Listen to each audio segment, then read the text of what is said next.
সর্দার, অনেক দিন তো হলো আমরা এই শীতে কোনো ডাকাতি করতে পারিনি।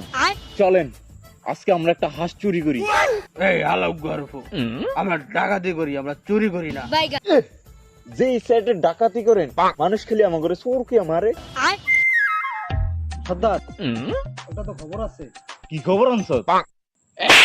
আলাপ গর্ব, আমি বস থাকি, তুই বস। হ্যাঁ, এই কি খবর আনছ? সর্দার, খবর হলো কি খবর? বস, ওই বেশি কথা বলে আমি কিন্তু বলবো না। এই আলাপ গর্ব, গোয়ার তোরে লারা সারা দিয়া দিব, মুখে কথা কইতে পারবি না। তুই যে বস রসুলপুর 6 নং ওয়ার্ডের মুকবুলের ছেলে আকবর আছে না? কোন মুখ বল? আরে চিনেন না, ওই যে বিদেশ থাকে। ও সর্দার, হ্যাঁ তো বিদেশ থেকে আইছে। আইলে আমার লাভ রাখি। ও রমিয়া, আজকে যদি 2 কলম পড়তাতেন তাইলে বুঝতাতেন কসুর সর্দার। সর্দার, ওই জায়গায় ডাকাতি করতে যাইতে হইব। আগের বিটার বেতায় আরো যায় নাই, আবার যদি মার খাই, আল্লাহ ভরসা আল্লাহ যা করে করবো।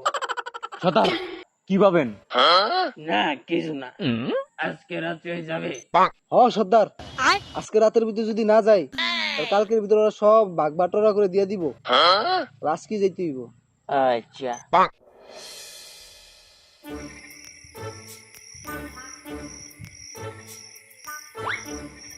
এই তাড়াতাড়ি কর, এটা বেশি শীত করতেছে।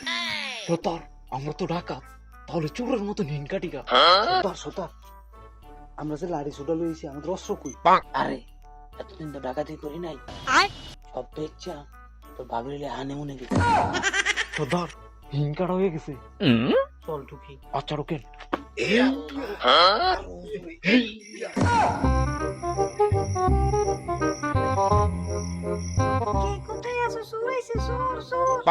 এই আমরা কি চোর, বললাম ডাকাই। এই আমরা ডাকাইত। কে ঢুকেছে জান?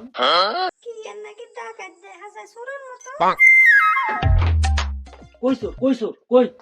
আরে ভাই বারবার খালি চোর বলতেছে, আমি বললাম ডাকাই, সম্বন্ধে কথা কম। তোরা চোর না ডাকাই তাতে আমার কি? তোদেরকে ধরার মতন 25 ঘন্টা আমি বিদেশ থেকে শিখে আইছি কেমনে চোর ধরতে হইব। ভাই আমি বিরাট মানে চা বেশি করে ভাই, পানি মেরেন না ভাই, বাঁচবেন না। তাহলে তোরা 50 বার কানে ধরে উঠবস কর, তাহলেই তোদেরকে ছেড়ে দিব। যা। তোরে দেখে জানো কি কইলি? দাঁড়াইস কা।